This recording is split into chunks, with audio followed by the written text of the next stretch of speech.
Hi, Daniel. How are you? I'm very well. Shalom, Orit. I hope Shalom. you have a lovely Sabbath. Oh, for you too. Um, well, this time around we'll be doing something different. We'll just talk about our uh, experiences as Jews not in Israel, and some encounters that we had. And I'm sure that a lot of people would relate to it as well. So, Okay. well, I mean, you can go ahead and start because you've been living, I think, most of your life, if not all of your life, in England. And for me, sporadically, I've been living abroad. So you probably have a better Okay. experience than I Yes. do. Um, I was born in England. I have an Indian father and not an Indian Jew. He's a Hindu and a Jewish mother. And I wasn't brought up in community. I was brought up in the countryside. So my travel to understanding who I was through my mum, my aunts, my granny, my sister, and studying. I really didn't meet Jewish people of my own generation until I went to university. And then at university, And those are I your got important, times to shape your personality, your identity.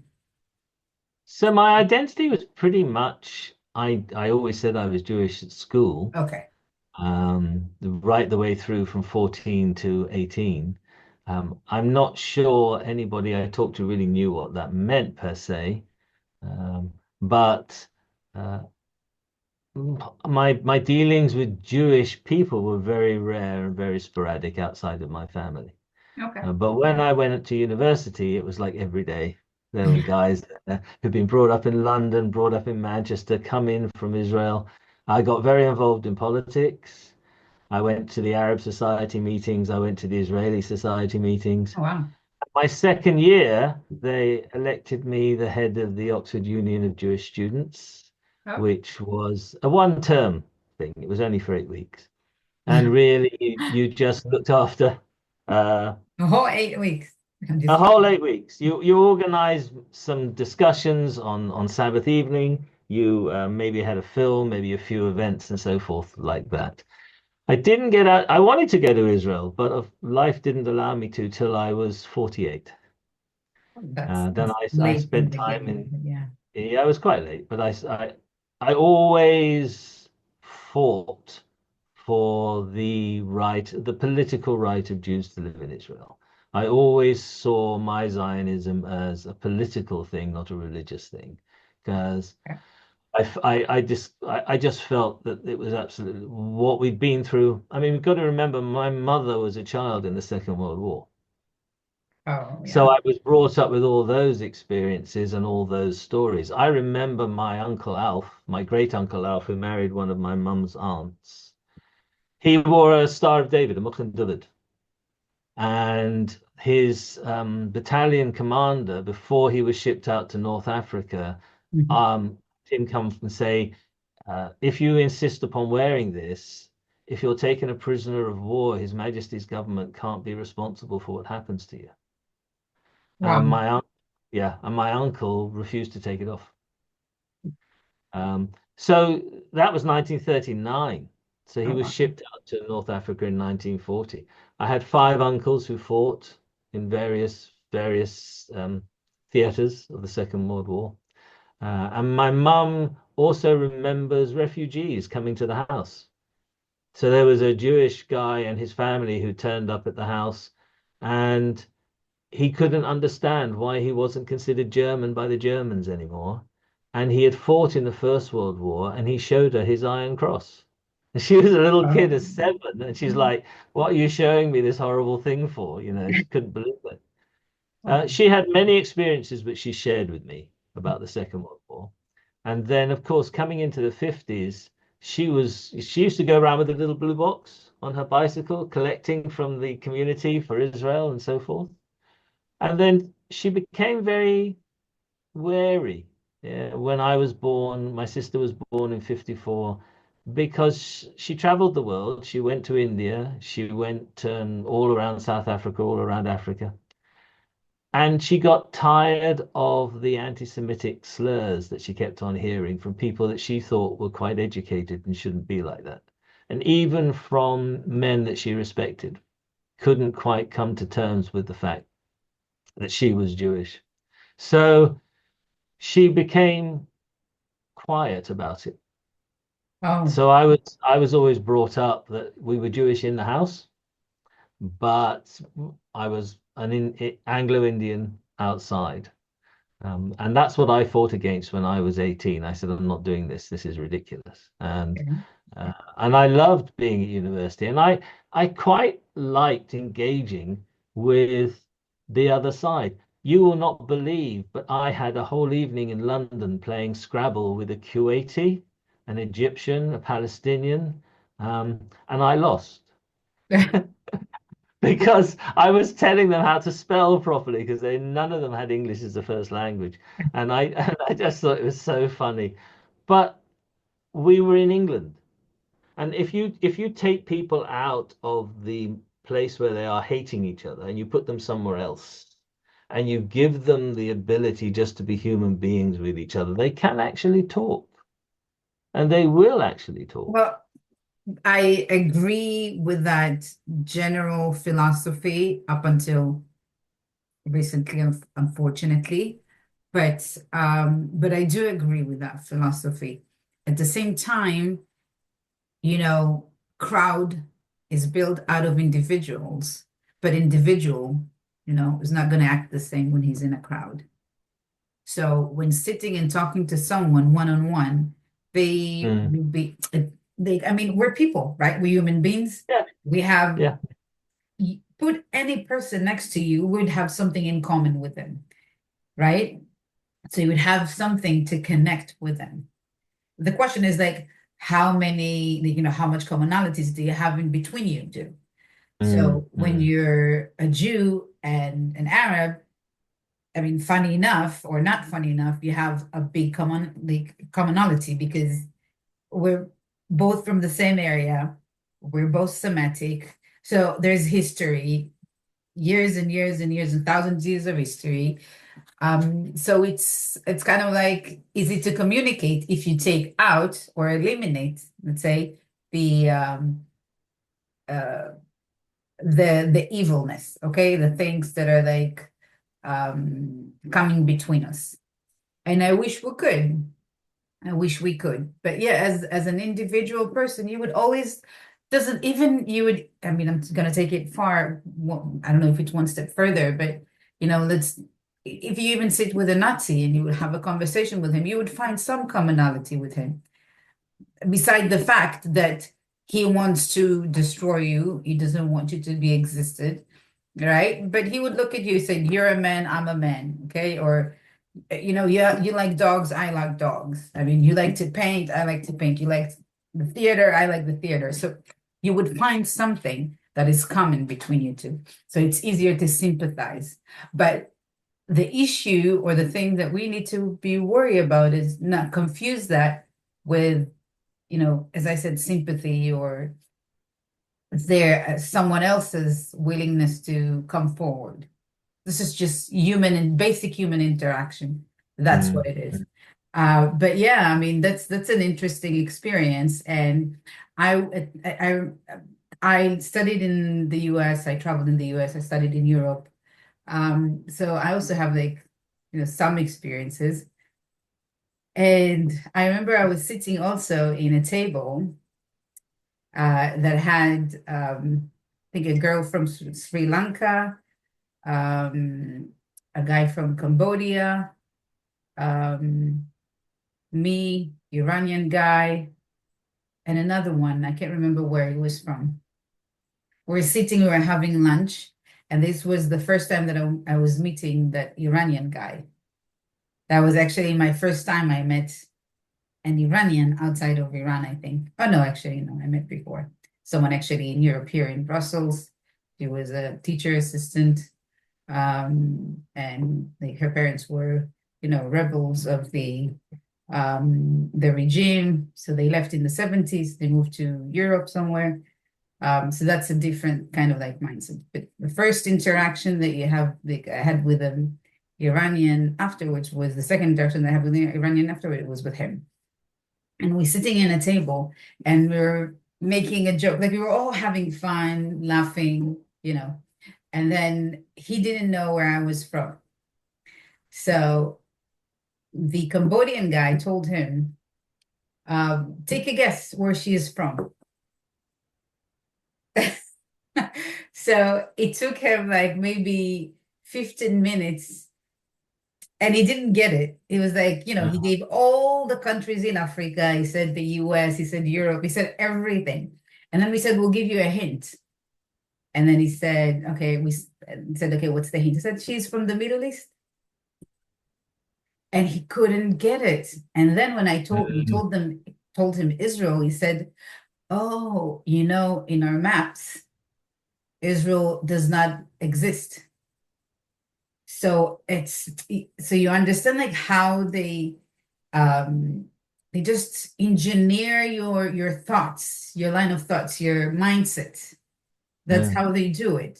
Just Israel doesn't exist. But he was a really nice guy. He didn't like also the Khomeini and that a lot of the Iranian people were not supporting the government and their regime now. So it's not a secret. He was a nice guy. He was supporting Israel, actually. He was like, he was cool. Um, but I agree that if you put like, people together, then it would be a different kind of like conversation. I'll I give you like many examples, but go ahead, give one example, and then I give my second example. so I met an Iraqi girl who was studying medicine, and she was a mature student because her father had been imprisoned by Saddam Hussein. She absolutely detested the man, absolutely detested him. She wasn't a great fan of Israel, but she used to. We have a shop in England called Marks and Spencer's. Yeah. And she used to shop all the time at Marks and Spencer's. And one of the Palestinian boys said, "Why are you doing that? You're supporting Israel." She said, "It's good. It's good clothes. It's nice food." She didn't care. She really didn't care. Um, and I met Saudi Arabian girls um, and talked. I did fortunately meet a Palestinian woman who had actually been there in 1948. And I could see the sorrow in her eyes and how she was having a go at me about being a superhuman Jew who could just go to her old country and just live there and she couldn't even visit. And we had a long conversation about it, several conversations over the 2 years. Um, and some of the discussions we had were really quite difficult at the Israeli society meetings and so forth, what was happening in the politics. It was a very maturing process to be able to try and understand the other side. But it was understanding the other side in their arguments with no animosity except in words. And that's what being in the other country gives you. If we had been in Egypt or somewhere, someone would have punched someone. You Yeah. know, you couldn't. Punch is a good one, like, it's good enough, but it's not good enough, but that's like minimizing what they can do. But I'm going to give you another example where it doesn't always end up there. Okay. I studied in the US. I did my MBA in finance, and all my studies were in the evening. I mean, night, I should say. The latest class ends at 10:30. So one of those, and in the US, what they do, I don't know how is it in here in the UK, but in the US, when you, and the first session that you have, everybody says their name and where they're from. And you talk about a little bit about yourself. So they started, I was sitting in like, it was like an amphi kind of like setting. So I was sitting down, they started in the top. So the first, and they're all men, right? The first one was like, I'm from Jordan. The other one, I'm from Egypt. Another Egyptian guy, another Egyptian guy. I think it was a Syrian guy, a guy from Malta. And it was like 15 people of us, and like more than third of them were like, it was like sitting, and all the Arab League is behind you, right? Saudi Arabia, like. Bahrain. And I was like, I said my name, I didn't say where I was from. And as time goes, I mean, they know who, I mean, they got to know that I'm from Israel. And one time we had a conversation. I don't know how we got to that conversation in class about the American invasion, okay, to with Bush right after September 11 and everything. So an American was sitting next to me and he was saying, yes, that was a good thing what they did. And I was like, well, I don't think it was a smart move and I don't think they should have done it. I didn't even finish my sentence, and you could hear everybody in the back like whispering and like, what's going on. And then the professor, which I give him so much credit, said like, what's going on? And then they said, she's Jewish, she's Israeli. She said it's good. And what would have told her, like, it's good if Hitler didn't finish the job. And I was like, what, guys? I just said, I was like actually saying that I think it was wrong. And then they were like, no, she said this. They were attacking me and they think about it and they raging, right? And it's 10, almost 10 p.m. All right. And the professor was saying, well, you have to understand, this is America. Everyone is entitled for their own opinion. Mm. And you need to be able to actually accept it. So it was a very loaded, class. And at the end of it, I was so scared to walk back home by myself because it's 10:30 p.m. that I asked my friend to escort me. And since then, every night someone had to walk with me because I was so scared because there's so much animosity against me. And like, I mean, and then I felt that's what it was. And then like a week, I think within that week, I told everybody, everyone I knew, all my friends, that this happened, and I'm scared they're going to physically harm me. Because Mm. I mean, when you're there and you feel the like they're, they're like breathing, up my neck. It was so scary, especially when I'm by myself. I'm a woman, and they're like, I don't know how were they like. I think it was six guys, you know, and they're all okay. They're all creme de la creme of their societies, neurosurgeons, physicians, like really, like top notch. Okay, it's not like everyday people. Not that I think everyday people make more sense than anyone else. Yeah, but those are the people. It's not about like just another one. And once I started that rumor, like if something happens to me, you should know it's them. That's when he came to me, like the leader. I went to one of them and I told him, listen, that's what I said. And the moderate one, yeah. That's what I said. He heard me wrong. And I'm telling you, if something is going to, I'm going to tell everybody that this is like, if something happens to me, that's, I know it's you guys. And and then he told me, no, you said this and that. And again, he went back again to the Hitler, like, analogy. Like, if I say good, good, like it said that Hitler didn't finish his job. I was like, but I'm telling you, I'm sitting here with you and I'm having a conversation. And I'm telling you, I didn't. And if you would have listened, you would have known. Anyways, it was so horrible. It was scary. And then he probably told him that I'm like, everybody knew. So he came and he gave me like a few days later, he came, he gave me like a chocolate as a peace in front of everybody as a peace offering. I was like, okay, thank you. Now you can go. Now I don't need to worry about it. But it was so scary. And that was, you know, I felt like they would physically harm me, and I know they would have. Because they're primed. He, you could have said anything good about Iran and they wouldn't have heard it. Yeah, They're primed. If the minute they hear you're an Israeli, they are primed to believe Zionist, child killer, blood sacrifice, whatever it is, they will never hear you. yeah, So, and you're standing in front of him and you repeat what you said, and he's still not hearing you. yeah, That only happens when people are completely brainwashed, utterly and completely brainwashed that they can't see. I mean, I haven't had that experience with Arabs, but I have had a confrontation with fascists in Okay. London. My friend Simon from university, his father was a child in Bergen-Belsen. And we were sitting in a room with my aunt, and a leaflet was put through the door, and the leaflet was denying the Holocaust. And that just triggered Simon. So he charged out the door. Now, I'm not going to leave my friend alone. I have never swung a fist in anger at anybody. I always fight with words. But he went out by himself, and there was no way I was going to let him go out by himself because I didn't know what was out there. So I went with him, and we found these three men. And we were on a veranda about 3 floors up.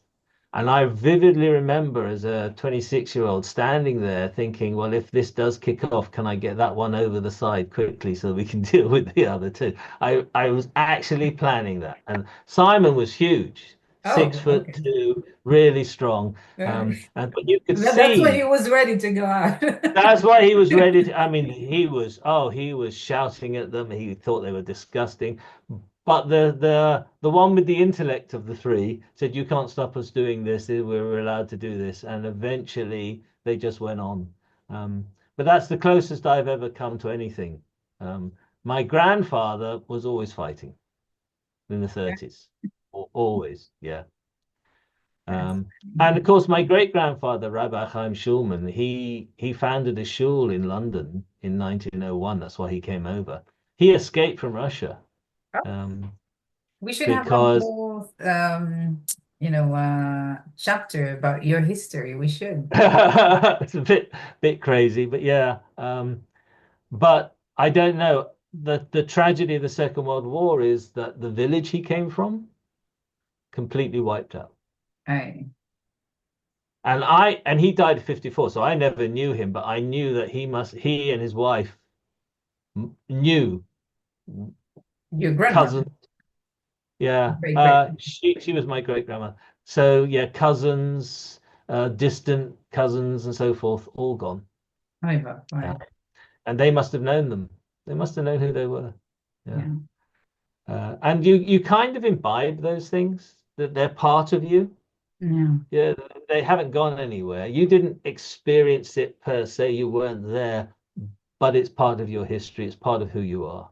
Yeah. Um, and you feel it. You Yeah. feel it very deeply. Yeah. That's true. Which is why October 7th, I was out there. That's why. I Yeah. couldn't I was sitting here watching everything on All the right. news for That was so hard. Like it was yeah, that they talked about it every second of the day. yeah, It yeah. was, But and I had to listen. I had to listen. And I'm great, and I sat with you and listened to your family's history, what you yeah, told me. And I felt that too. I felt that this is all, and you said to us, well, we're all one family. That's why we're all here. We've all come from all over the world. yes, Um, that's true. but I just thought this, why does this endlessly happen? And when I think about the Arabs I met and the Muslims I talked to, I have to point out that Muhammad accepted the version of history that the Jewish people had written. He believed that Ishmael was the father of all the Arabs. He didn't have to believe that, but he was very influenced by it. He thought that was right. He thought that was correct. Yeah, And going back to what you said, there are a few voices now who say we are amongst the Arabs and the Muslims and the Jews, few voices coming from the other side saying we're stronger together. But they are so weak and so small that it's going to take a generation or more before they get in power and they become the people who we talk to. Unless, of course, Saudi Arabia starts to make some sort of inroads in the next few months. Who knows? But yeah, I've got lots of stories about my family facing anti-Semitism and my mother. yeah. Um, But how we're they more dealt with it. interested now in your stories. I mean, as I said, we should have a whole chapter about your family. That would Yeah, well, be, my story, I have to say, very little. When I was at school and I was young, the boys, everybody teases everybody. Well, no one could get past the fact that I had olive skin. So that's what they concentrated on. that I was half Indian. Yeah. Um, and that didn't affect me. They could have called me anything they liked. It didn't mean anything to me. And I was always quite gregarious and always obviously quite bright. So people sort of tried to find things that they could criticize about me, but didn't find very many. And then when I went to university, I didn't do any debating at university very much, but I did at school. And the only anti-Semitism I faced at school came from the masters, not the Oh, children, not the postdocs. let me tell you about this story then. In the US, not so like I think maybe a little bit over 10 years ago, I in the University of Oregon, in Eugene, Oregon, I walked into a class that was it was Syria, Jordan, Lebanon kind of class. Okay. A friend who went to the university there invited me, said, listen, I heard that this professor is teaching this class and he's anti-Semitic and he's very, So we walked into, me and my friend walked to his class just to see like, what he's talking about. And someone ticked him off and said, they're Israelis or she's Israeli and whatever, Jews. And there was a student there who was Jewish, but he was very secular Jew. He had a very Jewish name. Like, if you hear his name, it's like, you can't get more Jewish than that, okay? But he was very lefty, liberal, anti whatever, anti-right, anti-religion, anti a lot of things. So we were in the class and someone tipped him off. We're walking in, and the first thing that he says, he's introducing a new student, a German student. And then he says, hi, everybody, this is our new student. His name is XYZ. And his father is and was the his grandfather was an SS officer in the army, in the German Mm. army, Nazi Germany. And I'm like, people usually hide those facts in the closet. Why would you bring it in the front of the class? And the first thing that you say in the class is, hey, this is the grandson of this person who took part in the destruction of Jews and not just Jews, right?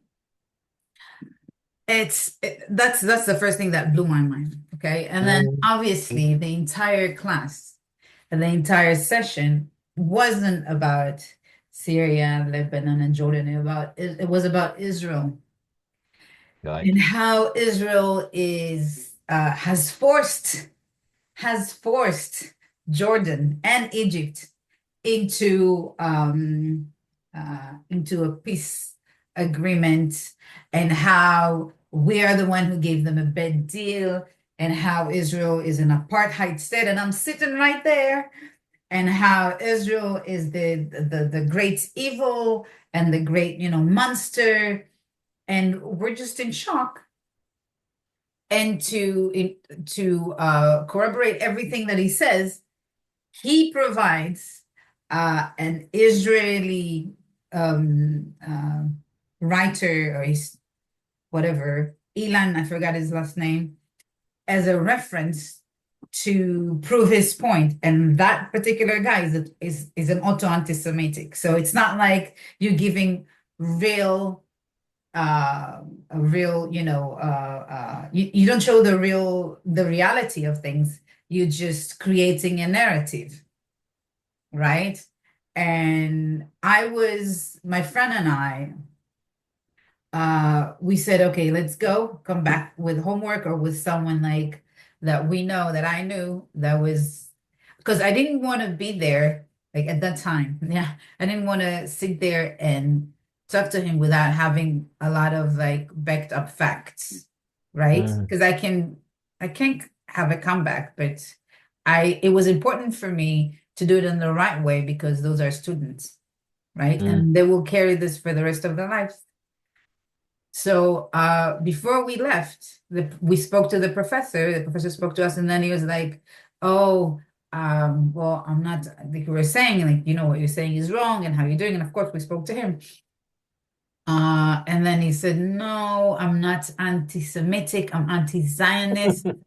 And you mm, know, he tells me, "You've been brainwashed by the Zionists and by this and that or whatever." So the next week we came back with another friend also, and we came into the class and we just said what we had, like, what we had to say. And I think this is the first time that those students were challenged. mm. And for what, like for me, it was just to have at least one student to realize and understand that what they're being taught, it's not necessarily the whole Torah, the whole, the whole truth and nothing but the truth. Like you have to I, expand your horizon, right? So, I but thank absolutely God, just so you would know that one Jewish student, so agree. he flipped, Maybe. he came back home. Yeah, very good, very good. Yeah. So I for mean, me, you have to. we did it. This is what I said to the group. I think I said wherever it happens, I have to say something. I mean, my friends, close friends, have let slip things that have obviously come through from years and years of the drip, drip, drip of anti-Zionism and anti-Israeli feeling in London. And I have to say, do you really believe that? I have to say something. I don't have to convince them, but I have to say something so that they go away and do their own research, Exactly. find out what's going on, why they've been told Exactly. things. Exactly. Um, and then they come back and ask me a question. And then I know I've got them because then I know they're thinking. Yeah. Because so much of this is to do with people not thinking. Just that. Exactly. And that's where it boils to. Yeah. People have been engineered to think as the person who speaks to them, okay, wants them to think. When the core of Judaism, it's to never do so. If you're Mm, a Jew, then the core of you is always question things. It's always ask. It's always have like someone it- to rebuttal with about like this issue, that matter, get another consultation, do this. That's the heart and the core of Judaism. And in other religions, it's not the same. And maybe that's the reason, I'm not saying the Jews are not, that it's, I guess, that they're not as questioning things. Maybe I'm mistaken, but No, no, no, you're not. I think that is the way in which some orthodoxies exist. My mum, when she got to India in the 50s, said it was like a breath of fresh air because living amongst Hindus, there was no anti-Semitism. hmm, It was nowhere. My father traveled in Europe to try and understand what it was about because he okay. couldn't understand it. Mhm. And he came to my mum and said, I think the Jews must be like the untouchables of Europe. That's as close as his thinker could possibly, and he couldn't understand it at all. But amongst the Muslim communities in India and the Christian communities in India, you will find anti-Semitism. So it comes directly from the religious belief. And you go to Buddhists, you sit amongst Buddhists, they might now today have a political view, but back in the 50s, when it was just talking mostly about Jewish people, they had no concept. But I told you, I think they do have people they don't like. Prejudice is universal. But going to the east, the Far East, there's very, very little anti-Semitism amongst their religions, so the people don't carry it. Yeah, because Uh, their core of religion is peace. yes, yeah, That's the yeah, it is very difference. much so. Very much so, and that's what they're taught. And acceptance. Yep. Yeah. Mm. And you see, the lovely thing about that is in India, the Ben Israels, they are, I think Cochin has got a community and Bombay has got a community, Mumbai has got a community. They're never touched. They've integrated into the society. They keep their traditions, but they have no history of ever having a pogrom. And in the Chinese community, which was known about in the 1700s, eventually vanished. It married out. It's just because it was just another group of people, and there weren't enough of them to keep it as Yeah. a homogeneous Jewish tribe, so that they eventually just went into the wider population. No, Um, that makes sense. it does, but in a way, hatred is what makes us, we faced it so often and we face it all the time. And that's what brings us even closer together than we would normally be. And that's true. Yeah. Suffering, as we said, commonality, right? Suffering and struggles bring people together and like, sympathize and empathize. But I want to give you two. I have like so many. I have a list of examples, but I want to give you two examples. So one of them, I was traveling, it was, I think, 2011 maybe, in the US. I was just traveling by myself, just. So I when you travel by yourself, then you meet like, group of people and then like you just travel together. Um, it's very Israeli, by the way, to travel by yourself and then you like meet people along the way and then you like, Yeah. you travel with them. So it was a group of us. I think they were Europeans, American, and a Japanese girl and myself. We went to Mexico and then we came back. Um, so once at one stage, the American guy, he drank a lot, and he was like, "Oh, where are your horns? Where's your tail?" Like some like crazy Mm. shit. Sorry, crazy stuff. And he was like, you're gonna burn in hell. You're Jewish. And then the other ones were like, what are you saying? What are you talking about? Like the European guys, they're like, what's going on? Like, why are you so that's one thing. That's the one example. And the second example is that when I went to uni in the US for 2 years, I had a nice African friend who's Christian. He liked me, I guess, and we were very, very friendly with each other. So the last day before he left and went back to Africa, we were talking, and he was telling me, wait, you're gonna burn in hell.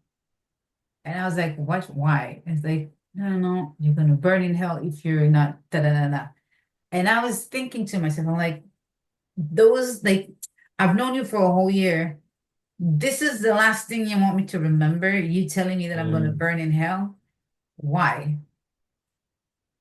And in his mind, I assume he's doing his,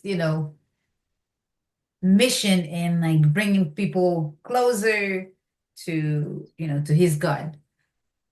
But Oh, all right. The Christian missionaries adore getting a Jewish person to convert. It's like the gold star. They just think they've done something absolutely wonderful. My grandmother, my great grandmother, used to cross the road when she saw nuns walking towards her, because in her history, nuns had stolen Jewish children to bring them up as Christians. oh wow. Yeah, and you had no recourse. There was no justice. You couldn't get them back. They were Yeah. gone.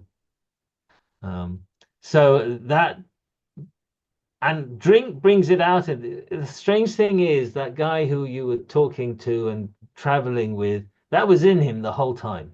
Yes. And the other guy for a whole year, Yeah, right? yeah. So And you don't know. You have no clue yeah, until it. And it comes out. It always comes out, which is useful for us. I yeah. don't like people to hide away. I'm actually not very good at assessing character just by looking at someone. So it's good for me to know that I hit a trigger and out it comes. Yeah. Um, yeah. There is a sentence in Hebrew that says, "Nichnas yain yatsa sod." It's like when you drink wine, your secrets come out. The Yeah, true you reveals. yeah. So yeah, but there are like countless. I mean, not countless, but there are many, many, many, many examples Of course there are. Of that course there are. I personally experienced. Yeah. But I, yeah, I mean, I've had very sad ones that I kind of the emotion was so raw that you could understand it. I mean, just quickly to tell you, my great grandmother had a friend all her life. Knew her in the East End of London. They grew up together. They had families together. And when the bombing started in the Second World War, her daughter was killed. mm, This is the friend. And of course, Esther ran to her. She'd seen this girl grow up. She'd been with this family the whole time. She ran to comfort her, and the woman in her tears looked up at her friend of 60 years and said, uh, "This is a Jews' war. It should have been your daughter." quite rough boy. What can you say? Yeah, You know? yeah. And so, But I don't judge people with grief, but it does tells you what they deeply think. Maybe even afterwards, it's something that they would like take back. But that's how they view things. yes, So, yeah, like, yeah. yeah, Anyway, Orit, it's been good. lovely talking to you. Yeah, lovely talking to you. And Shabbat Shalom. And I Shabbat think this Shalom. chapter is different, but it's good and it's necessary because it points out to the reasons that we're actually doing this talk.